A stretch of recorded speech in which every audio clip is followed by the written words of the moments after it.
ओम हनु हनुमते नमः। बजरंगबली की जय। प्रिय भक्तजनों, मंगलवार का दिन भगवान हनुमान जी को समर्पित है। इस दिन सुख संपत्ति, यश और संतान प्राप्ति के लिए मंगलवार का व्रत रखना शुभ माना जाता है और हनुमान जी से जुड़ी मंगलवार व्रत कथा का पाठ अथवा श्रवण करके इस व्रत को पूरी श्रद्धा के साथ पूर्ण करना चाहिए। प्रिय भक्तजनों, आज हम इस वीडियो में मंगलवार की व्रत कथा सुनेंगे, तो आइए सुनते हैं। उससे पहले आप सभी प्रेम से बोलिए बजरंगबली की जय। एक समय व्यास जी ने कहा कि एक बार नैमिषारण्य तीर्थ में 80,000 मुनि एकत्र होकर पुराणों के ज्ञाता श्री सूत जी से पूछने लगे, हे महामुने, आपने हमें अनेक पुराणों की कथाएं सुनाई हैं। अब कृपा करके हमें ऐसा व्रत और कथा बताएं जिसके करने से संतान की प्राप्ति हो तथा मनुष्यों को रोग, शोक, अग्नि, सर्व दुख आदि का भय दूर हो, क्योंकि कलयुग में सभी जीवों की आयु बहुत कम है। फिर इस पर उन्हें रोग चिंता के कष्ट लगे रहेंगे, तो फिर वह श्री हरि के चरणों में अपना ध्यान कैसे लगा सकेंगे। तब श्री सूत जी बोले, हे मुनियों, आपने लोक कल्याण के लिए बहुत ही उत्तम बात पूछी है। एक बार युधिष्ठिर ने भगवान श्री कृष्ण से लोक कल्याण के लिए यही प्रश्न किया था। भगवान श्री कृष्ण और युधिष्ठिर का संवाद तुम्हारे सामने कहता हूँ, ध्यान देकर सुनो। एक समय पांडवों की सभा में श्री कृष्ण जी बैठे हुए थे। तब युधिष्ठिर ने भगवान श्री कृष्ण से प्रश्न किया, हे प्रभु, हे नंद नंदन गोविंद, आपने मेरे लिए अनेकों कथाएं सुनाई हैं। आज आप कृपा करके ऐसा व्रत या कथा सुनाए जिसके करने से मनुष्य को रोग चिंता का भय समाप्त हो और उसको पुत्र की प्राप्ति हो। हे प्रभु, बिना पुत्र के जीवन व्यर्थ है। पुत्र के बिना मनुष्य नरकगामी होता है और पुत्र के बिना मनुष्य पितृ ऋण से छुटकारा नहीं पा सकता और न ही उसका पुण्य नामक नरक से उद्धार हो सकता है। अतः पुत्रदायक व्रत बतलाएं। तब श्री कृष्ण भगवान बोले, हे राजन, मैं एक प्राचीन इतिहास सुनाता हूँ, आप उसे ध्यान पूर्वक सुनो। कुंडलपुर नामक एक नगर था। उसमें नंदा नामक एक ब्राह्मण रहता था और भगवान की कृपा से उसके पास सब कुछ था। फिर भी वह दुखी था। इसका कारण यह था कि ब्राह्मण की स्त्री सुनंदा के कोई संतान न थी। सुनंदा पतिव्रता थी, भक्ति पूर्वक श्री हनुमान जी की आराधना करती थी और मंगलवार के दिन व्रत करके अंत में भोजन बनाकर हनुमान जी का भोग लगाने के बाद स्वयं भोजन करती थी। एक बार मंगलवार के दिन ब्राह्मणी गृह कार्य की अधिकता के कारण हनुमान जी को भोग न लगा सकी, तो इस पर उसे बहुत दुख हुआ और उसने कुछ भी नहीं खाया और अपने मन में प्रण किया कि अब तो अगले मंगलवार को ही हनुमान जी को भोग लगाकर अन्न जल ग्रहण करूंगी। तब ब्राह्मणी सुनंदा प्रतिदिन भोजन बनाती, श्रद्धा पूर्वक पति को खिलाती, परंतु स्वयं भोजन नहीं करती और मन ही मन श्री हनुमान जी की आराधना करती थी। इसी प्रकार 6 दिन गुजर गए और ब्राह्मणी सुनंदा अपने निश्चय के अनुसार भूखी प्यासी निराहार रही और अगले मंगलवार को ब्राह्मणी सुनंदा प्रातःकाल ही बेहोश होकर गिर पड़ी। तब ब्राह्मणी सुनंदा की इस असीम भक्ति के प्रभाव से श्री हनुमान जी बहुत प्रसन्न हुए और प्रकट होकर बोले, सुनंदा, मैं तेरी भक्ति से बहुत प्रसन्न हूँ, तू उठ और वर मांग।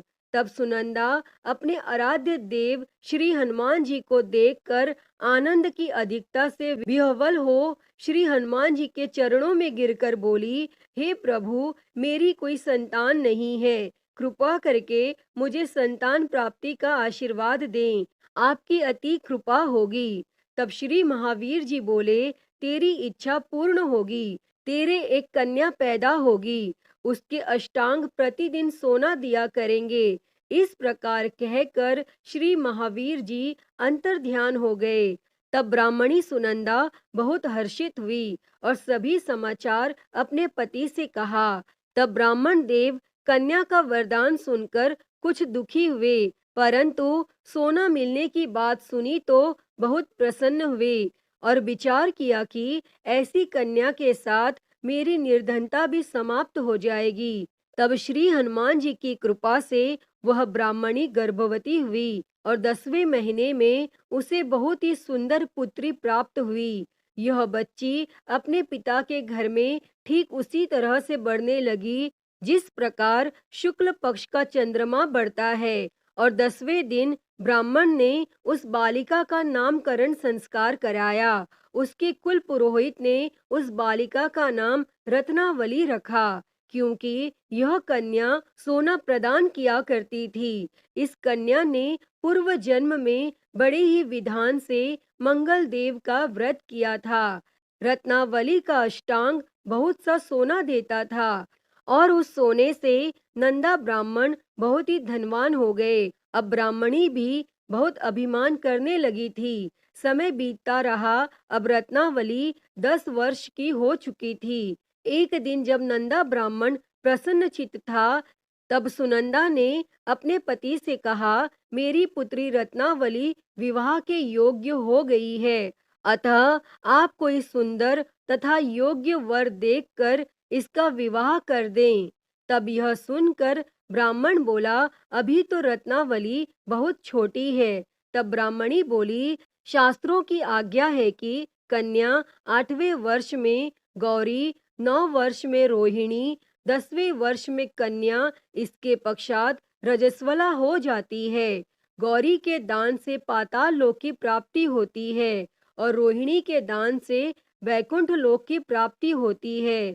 कन्या के दान से इंद्र लोक में सुखों की प्राप्ति होती है। अगर हे पतिदेव रजस्वला का दान किया जाता है तो घोर नरक की प्राप्ति होगी।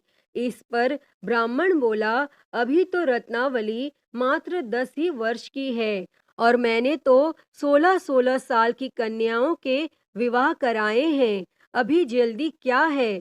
तब ब्राह्मणी सुनंदा बोली, आपको तो लोभ अधिक हो गया लगता है। शास्त्रों में कहा गया है कि माता पिता और बड़ा भाई रजस्वला कन्या को देखते हैं तो वह अवश्य ही नरकगामी होते हैं। तब ब्राह्मण बोला, अच्छी बात है, कल मैं अवश्य ही योग्य वर की तलाश में अपना दूत भेजूंगा।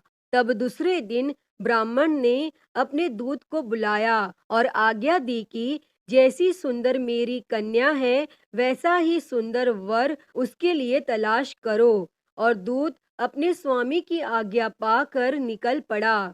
तब पंपई नगर में उसने एक सुंदर लड़के को देखा। यह बालक एक ब्राह्मण परिवार का बहुत ही गुणवान पुत्र था।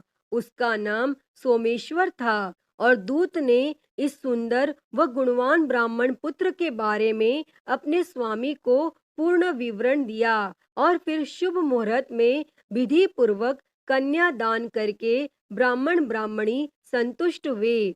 परंतु ब्राह्मण के मन में तो लोभ समाया हुआ था। उसने कन्या दान तो कर दिया था, पर वह बहुत खिन्न भी था। उसने विचार किया कि रत्नावली तो अब चली जाएगी और मुझे इससे जो सोना मिलता था वह अब मिलेगा नहीं। मेरे पास जो धन था कुछ तो इसके विवाह में खर्च हो गया और जो शेष बचा है वह भी कुछ दिनों पश्चात समाप्त हो जाएगा। मैंने तो इसका विवाह करके बहुत ही बड़ी भूल कर दी है। अब कोई ऐसा उपाय हो कि रत्नावली मेरे घर में ही बनी रहे, अपने ससुराल न जाए। तब लोभ रूपी राक्षस ब्राह्मण के मस्तिष्क पर छाता जा रहा था। रात भर अपनी शैया पर बेचैनी से करवटें बदलते बदलते उसने एक बहुत ही क्रूर निर्णय लिया। उसने विचार किया कि जब रत्नावली को लेकर उसका पति सोमेश्वर अपने घर के लिए जाएगा तो वह मार्ग में छिपकर सोमेश्वर का वध कर देगा और अपनी लड़की को अपने घर ले आएगा, जिससे नियमित रूप से उसे सोना भी मिलता रहेगा और समाज का कोई मनुष्य उसे दोष भी नहीं दे सकेगा। और प्रातः काल हुआ तो नंदा और सुनंदा ने अपने जमाई तथा लड़की को बहुत सारा धन देकर विदा किया और सोमेश्वर अपनी पत्नी रत्नावली को लेकर ससुराल से अपने घर की तरफ चल दिया। और ब्राह्मण नंदा महालोभ के वशीभूत हो अपनी मति खो चुका था और पाप पुण्य का उसे विचार न रहा। अपने भयानक व क्रूर निर्णय को कार्य रूप देने के लिए उसने अपने दूत को मार्ग में अपने जमाई का वध करने के लिए भेज दिया था, ताकि रत्नावली से प्राप्त होने वाला सोना उसे हमेशा मिलता रहे और वो कभी निर्धन न हो। तब ब्राह्मण के दूत ने अपनी स्वामी की आज्ञा का पालन करते हुए उसके जमाई सोमेश्वर का मार्ग में ही वध कर दिया। तब यह समाचार प्राप्त कर ब्राह्मण नंदा मार्ग में पहुंचा और रुदन करती अपनी पुत्री रत्नावली से बोला, हे पुत्री, मार्ग में लुटेरों ने तेरे पति का वध कर दिया है। भगवान की इच्छा के आगे किसी का कोई वश नहीं चलता है। अब तू घर चल, वहां पर ही रहकर शेष जीवन व्यतीत करना। जो भाग्य में लिखा है वही होगा। और अपने पति की अकाल मृत्यु से रत्नावली बहुत दुखी हुई। करुण क्रंदन व रुदन करते हुए अपने पिता से बोली, हे पिताजी, इस संसार में जिस स्त्री का पति नहीं है उसका जीना व्यर्थ है। मैं अपने पति के साथ ही अपने शरीर को जला दूंगी और सती होकर अपने इस जन्म को, माता पिता के नाम को तथा सास ससुर के यश को सार्थक करूंगी। तब ब्राह्मण नंदा अपनी पुत्री रत्नावली के वचनों को सुनकर बहुत दुखी हुआ। विचार करने लगा, मैंने व्यर्थ ही जमाई वध का पाप अपने सिर लिया। रत्नावली तो उसके पीछे अपने प्राण तक देने को तैयार है और मेरा तो दोनों तरफ से मरण हो गया। धन तो अब मिलेगा नहीं, जमाई वध के पाप के फलस्वरूप यम यातना भी भुगतनी पड़ेगी। और यह सोचकर वह बहुत खिन्न हुआ। तब सोमेश्वर की चिता बनाई गई। रत्नावली सती होने की इच्छा से अपने पति का सिर अपने गोद में रखकर चिता में बैठ गई। जैसे ही सोमेश्वर की चिता को अग्नि लगाई गई, वैसे ही प्रसन्न हो मंगल देव वहां प्रकट हुए और बोले, हे रत्नावली, मैं तेरी पति भक्ति से बहुत प्रसन्न हूँ, तू वर मांग। तब रत्नावली ने अपने पति का जीवन दान मांगा। तब मंगल देव बोले, रत्नावली, तेरा पति अजर अमर है, यह महाविद्वान भी होगा और इसके अतिरिक्त तेरी जो इच्छा हो वर मांग। तब रत्नावली बोली, हे ग्रहों के स्वामी, यदि आप मुझ पर प्रसन्न हैं तो मुझे यह वरदान दीजिए कि जो भी मनुष्य मंगलवार के दिन प्रातः काल लाल पुष्प लाल चंदन से पूजा करके आपका स्मरण करे, उसको रोग व्याधि न हो, स्वजनों का कभी वियोग न हो, सर्प अग्नि तथा शत्रुओं का भय न रहे। जो स्त्री मंगलवार का व्रत करे वह कभी विधवा न हो। और मंगल देव तथास्तु कहकर अंतर ध्यान हो गए। सोमेश्वर मंगल देव की कृपा से जीवित हो उठा। रत्नावली अपने पति को पुनः प्राप्त कर बहुत प्रसन्न हुई और मंगल देव का व्रत प्रत्येक मंगलवार को करके व्रत राज और मंगल देव की कृपा से इस लोक में सुख ऐश्वर्य को भोगते हुए अंत में अपने पति के साथ स्वर्ग लोक को गई। अतः हे मंगल देव, जैसी कृपा आपने रत्नावली और उसके पति सोमेश्वर पर की, वैसी ही कृपा इस कथा को कहते सुनते और हुंकारा भरते सभी पर सदैव करना। तो सभी प्रेम से बोलिए श्री मंगल देव की जय, श्री हनुमान जी की जय। प्रिय भक्तजनों, आइए अब सुनते हैं सभी मनोकामनाओं को पूरी करने वाली अगली कथा। कथा के अनुसार एक नगर में एक वृद्धा रहती थी। उसका एक ही पुत्र था। उस वृद्धा की हनुमान जी पर बहुत ही गहरी आस्था थी। वह हर मंगलवार का व्रत रखती थी और हनुमान जी की पूजा आराधना करती थी। एक बार हनुमान जी ने अपनी उस भक्त की परीक्षा लेने की सोची और हनुमान जी साधु का वेश धारण कर उस वृद्धा के घर गए और पुकारने लगे कि है कोई हनुमान भक्त जो हमारी इच्छा पूर्ण करे। और यह आवाज उस वृद्धा के कान में पड़ी और वह पुकार सुनकर वृद्धा जल्दी से बाहर आई और साधु को प्रणाम कर बोली, आज्ञा महाराज। और साधु के वेश में हनुमान जी बोले, मैं भूखा हूँ, भोजन करूँगा, तुम थोड़ी सी जमीन लीप दो। और वह वृद्धा द्विधा में पड़ गई। अंततः हाथ जोड़कर बोली, महाराज, लीपने और मिट्टी खोदने के अतिरिक्त आप कोई दूसरी आज्ञा दे, मैं अवश्य पूर्ण करूंगी। तब साधु ने 3 बार प्रतिज्ञा कराने के बाद कहा, तू अपने बेटे को बुला, मैं उसकी पीठ पर आग जलाकर भोजन करूंगा। और यह सुनकर वृद्धा घबरा गई, परंतु वह प्रतिज्ञाबद्ध थी और उसने अपने पुत्र को बुलाकर साधु को सौंप दिया। और साधु वेशधारी हनुमान जी ने वृद्धा के हाथों से ही उसके पुत्र को पेट के बल लिटाया और उसकी पीठ पर आग लगवा दी और आग जलाकर दुखी मन से वह वृद्धा अपने घर में चली गई। और इधर भोजन बनाकर साधु ने वृद्धा को बुलाकर कहा कि उनका भोजन बन गया है, तुम अपने पुत्र को पुकारो ताकि वह भी आकर भोग लगा ले। तब इस पर वह वृद्धा बोली, उसका नाम लेकर मुझे और कष्ट ना दो। लेकिन जब साधु महाराज नहीं माने तो वृद्धा ने अपने पुत्र को आवाज लगाई और वह अपनी माँ के पास आ गया और अपने पुत्र को जीवित देखकर वृद्धा को बहुत ही आश्चर्य हुआ और वह साधु के चरणों में गिर पड़ी। तब हनुमान जी ने अपने वास्तविक रूप में प्रकट हुए और उस वृद्धा को भक्ति का आशीर्वाद दिया। तो सभी प्रेम से बोलिए, शंकर भगवान की जय हो, बजरंग बली की जय हो। आइए अब सुनते हैं मंगलवार व्रत की एक पौराणिक कथा। एक समय की बात है, एक ब्राह्मण दंपति की कोई संतान नहीं थी, जिस कारण वह बेहद दुखी थे। एक समय ब्राह्मण वन में हनुमान जी की पूजा के लिए गया और वहां उसने पूजा के साथ महावीर जी से एक पुत्र की कामना की और घर पर उसकी पत्नी भी पुत्र प्राप्ति के लिए मंगलवार का व्रत करती थी और वह मंगलवार के दिन व्रत के अंत में हनुमान जी को भोग लगाकर ही भोजन करती थी। एक बार व्रत के दिन ब्राह्मणी न भोजन बना पाई और न ही हनुमान जी को भोग लगा सकी और उसने प्रण किया कि वह अगले मंगलवार को हनुमान जी को भोग लगाकर ही भोजन करेगी और वह भूखी प्यासी 6 दिन तक पड़ी रही।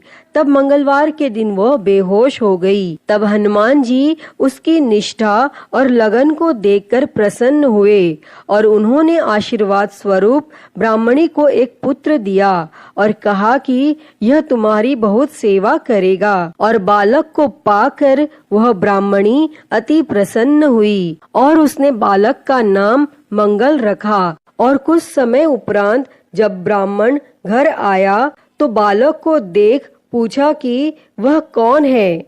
तब पत्नी बोली कि मंगलवार व्रत से प्रसन्न होकर हनुमान जी ने उसे यह बालक दिया है। लेकिन ब्राह्मण को अपनी पत्नी की बात पर विश्वास नहीं हुआ और एक दिन मौका देख ब्राह्मण ने बालक को कुएं में गिरा दिया और घर लौटने पर जब ब्राह्मणी ने पूछा कि मंगल कहाँ है, तभी पीछे से मंगल मुस्कुराकर आ गया और उसे वापस देखकर ब्राह्मण आश्चर्यचकित रह गया। तब रात में हनुमान जी ने उसे सपने में दर्शन दिए और बताया कि वह पुत्र उसे उन्होंने ही दिया है।